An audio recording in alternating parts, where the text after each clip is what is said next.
Gracias, Ulises. Así es, continuamos con más contenido para todos ustedes y como cada viernes es un placer poder conversar con el doctor Franklin Peña, cirujano plástico, quien siempre pone a disposición todos sus conocimientos y vasta experiencia en las cirugías plásticas para abordar diferentes temas del interés de todos. Bienvenido.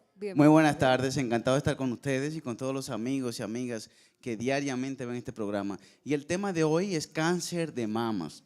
A propósito, el 19 de este mes, el 19 de octubre, se celebra el Día Mundial del Cáncer de Mama, que es un recordatorio del compromiso que tiene toda la sociedad del mundo en la lucha contra el cáncer de senos, que es el cáncer número 1 en las mujeres.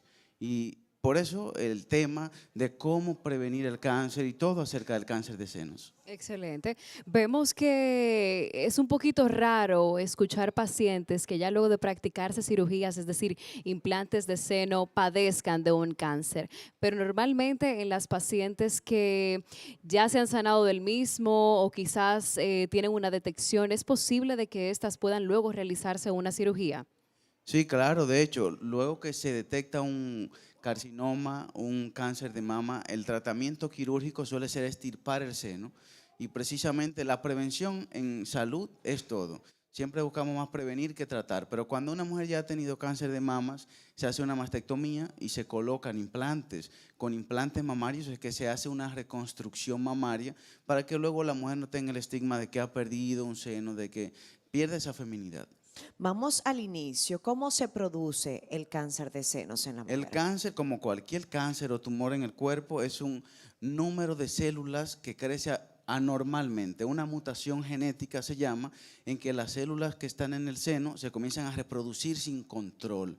Y ese crecimiento hace que se forme una bolita, esa bolita va a ser el tumor. Cuando ese tumor se hace maligno, entonces puede hacer metástasis y dañar otros órganos como los pulmones, el hígado, el cerebro, entre otros. Hay dos tipos de cánceres de mama que son los principales. El número 1 se llama carcinoma ductal infiltrante.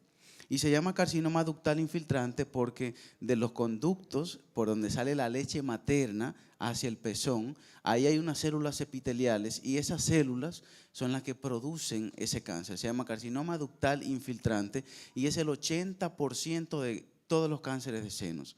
Y luego hay otro porcentaje de 10 a 15 que es el carcinoma lobulillar, que es donde se produce la leche materna y entonces cuando se produce ese se llama lobulillar, ahí es más del 90%.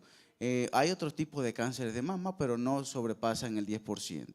Hay que hacer un énfasis en que menos del 1% de 100 pacientes de cáncer de senos, uno es para hombres. En los hombres también puede haber cáncer de mamas. A eso iba justamente, ¿quiénes pueden padecer del cáncer de seno? ¿Y qué estadística o más bien resultado ustedes tienen que pueden predisponer de que sea un cáncer? Por ejemplo, en el caso de los hombres es muy poco común, casi pocas veces se escucha esto. Es más agresivo, de hecho, cuando ese 1% es menos, pero es más agresivo en hombres que en mujeres. Y hay que ver cuáles son los factores que predisponen. Hay un factor básico que es el factor genético. Hay pacientes que no fuman, que no toman alcohol, que no tienen ningún familiar con cáncer y pueden tener cáncer de mamas. Ese es un porcentaje pequeño, pero sí existe. Las mujeres tienen predisposición, al igual que los hombres.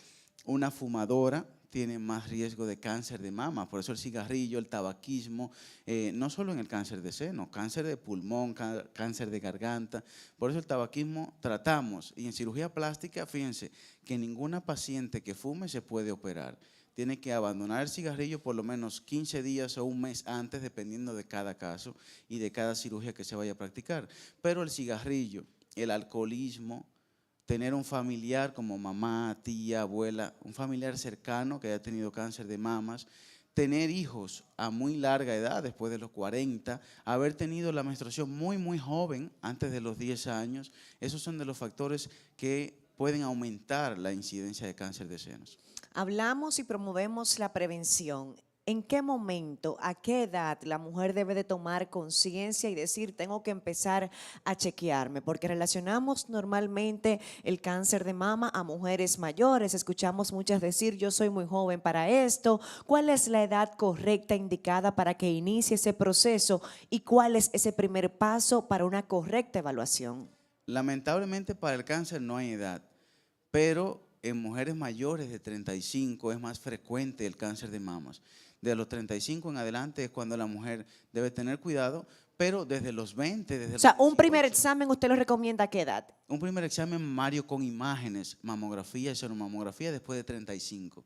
Hay una Asociación Mundial de Cáncer y hay protocolos específicos. Cuando una mujer tiene su mamá o su abuela que tuvo cáncer de senos, incluso desde los 30, pero hay una edad que es la de 35 años o 40 cuando no se ha tenido ningún antecedente para comenzar a hacerse mamografía cada La año. mamografía es el primer examen al lugar De para imagen, esto. de imagen, Ok. que se recomienda siempre después de 40 años. La mujer cada año tiene que hacerse uno. A los 40 años, 41, a los 42. De ahí para adelante siempre. Pero el autoexamen que tanto se promueve No, el ya. autoexamen ya dijimos. Desde joven, Desde la joven, mujer ok. se debe hacer su autoexamen. Desde los 18. De igual las forma para los jóvenes. hombres también. En el caso de los hombres es menos Ok.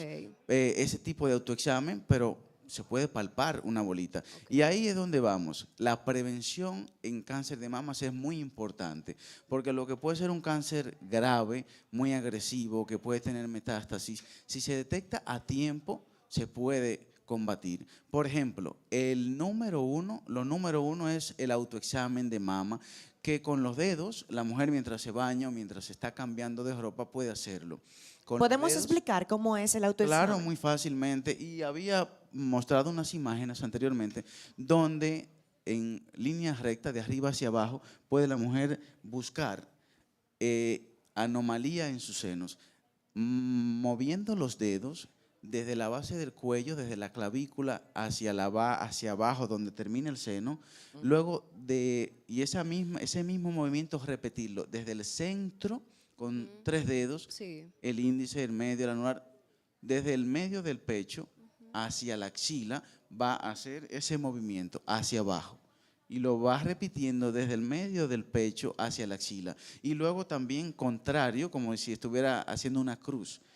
Finalmente en forma de círculo, también desde adentro, desde el pezón hacia la periferia de la mama, buscándose alguna bolita, algún quistecito, de modo que se pueda detectar. Ahora, si se siente algo, a su ginecólogo, a su cirujano, al cirujano plástico, le va a decir que se sintió eso. Y ahí le mandamos a hacer una sonomamografía, que es un ultrasonido, igual que el equipo que se hace para ver los bebés y el sexo, un ultrasonido en la mama y también una mamografía. Y ahí con esos dos estudios, Siempre se siente. siempre se siente. Hay veces que son tumores muy pequeños y no se van a sentir. Y por eso, después de 40, siempre, cada año, aunque no se sienta nada, se debe de hacer una mamografía. Pero en la etapa joven se puede sentir una bolita.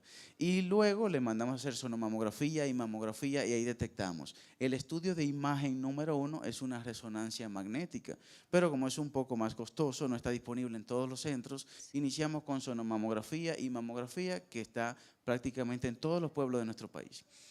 Pero finalmente lo que va a decir si es un cáncer o no es una biopsia.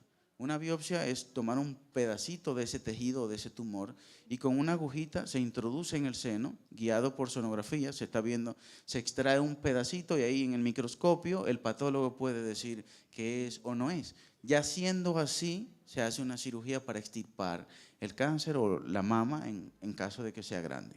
Gracias, doctor. Finalmente esperamos que ya en sus próximas visitas podamos darle continuidad a este tema porque es bastante interesante y principalmente en este mes de septiembre, donde la gente puede contactarlo para consultas directas y también su canal de YouTube, que es bastante interesante. Como no, en drfranklinpeña.com, ahí está toda la información, y en nuestra página de Instagram como Dr. Franklin Peña, donde diariamente se publican posts, y durante todo este mes vamos a estar indicando cómo ayudar a prevenir y combatir el cáncer. Quedaron muchas preguntas para octubre completo, tratar el tema del cáncer de mama. Gracias, doctor. Un placer.